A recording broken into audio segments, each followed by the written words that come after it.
nós temos Tiago, então, pregando com a mesma facilidade que ele pregou na Espanha, ele retorna para pregar em toda a região da Judéia, Galileia e Samaria.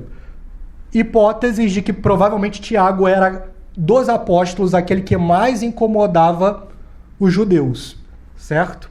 E aí quando ele chegou em Israel, vocês podem se perguntar, bom, se ele chegasse hoje, talvez ele pediria por um encontro de Assis com os judeus, ou então daria as mãos, ou então diria que o Deus do judeu é o Deus do católico, ou então perguntaria para algum judeu se ele tinha uma pachamama em casa para emprestar, mas não era 2021, eram os tempos apostólicos. Então Tiago chega em toda a região pregando Cristo livre e desimpedido, como diria Dom Zacarias de Viscara. E isso gera toda uma comoção.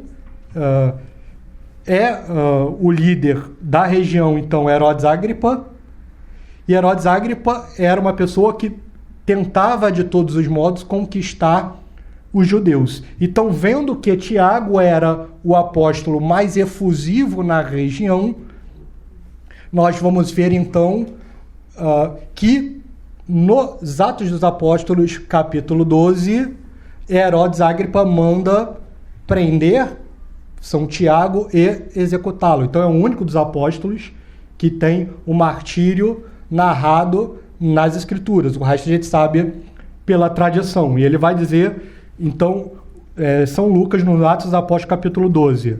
Por aquele mesmo tempo, o rei Herodes mandou prender alguns membros da igreja para os maltratar. Assim foi que matou à espada Tiago, irmão de João. Vendo que isso agradava aos judeus, mandou prender Pedro. Certo? Então, Tiago, ele vai ser executado em Atos dos Apóstolos 12. Um dos escritos da época patrística nos dá um pouco mais de informação, que é a história eclesiástica de Eusébio de Cesareia. Quem não leu, eu recomendo que leia, porque Eusébio de Cesareia, com fontes muito próximas, ele é do início do século IV, final do século III, início do século IV, ele vai fazer uma historiografia completa daquelas regiões nascentes. Então, a partir de Eusébio de Cesareia, a gente sabe que apóstolo foi fundando que igreja, que discípulo foi fundando que igreja. E aí ele vai dizer que Tiago foi levado para o local de julgamento por um homem, e esse homem, vendo o testemunho de Tiago frente à ameaça de martírio efusiva, ele se comoveu e ele se confessou que era cristão naquele momento. E aí, junto com Tiago, eles são levados para o foro do mercado, que era um local que se vendia peixes e outras mercadorias em Jerusalém. Ele pede perdão para Tiago, que o cumprimenta, e vai dizer: a paz esteja contigo. E ambos são decapitados no mesmo momento. E no local da decapitação de Tiago tem hoje uma grande basílica, que é a Catedral de São Tiago em Jerusalém, que está sob jurisdição do Patriarcado Armênio de Jerusalém. Então, Tiago, ele é executado, e aí começa a saga do corpo. Então vamos caminhar para Compostela agora.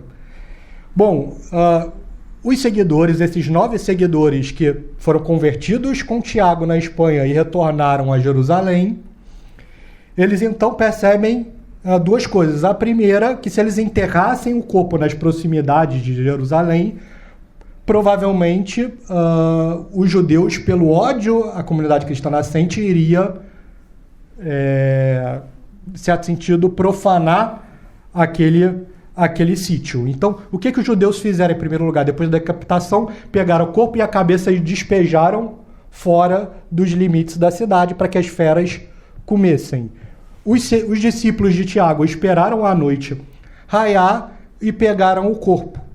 E aí, sabendo do desejo do apóstolo de ser enterrado na Espanha, o que eles fizeram? Pegaram o corpo e se dirigiram mais uma vez para o porto de Jafa, pegando o caminho de norte de Jerusalém,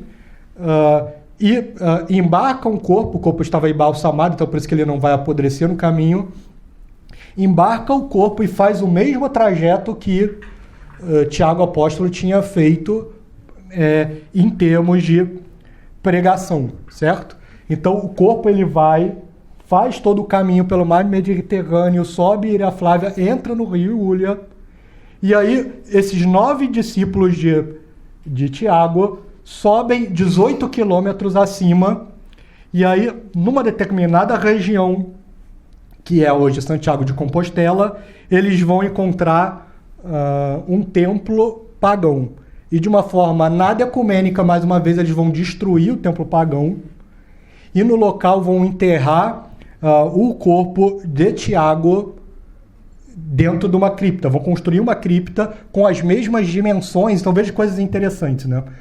A cripta de São Tiago em Compostela tem as mesmas dimensões da igreja original construída para Nossa Senhora em Zaragoza, o que é uma evidência de que as mesmas pessoas que fizeram a igreja de Zaragoza fizeram também o sepulcro de Santiago em Compostela.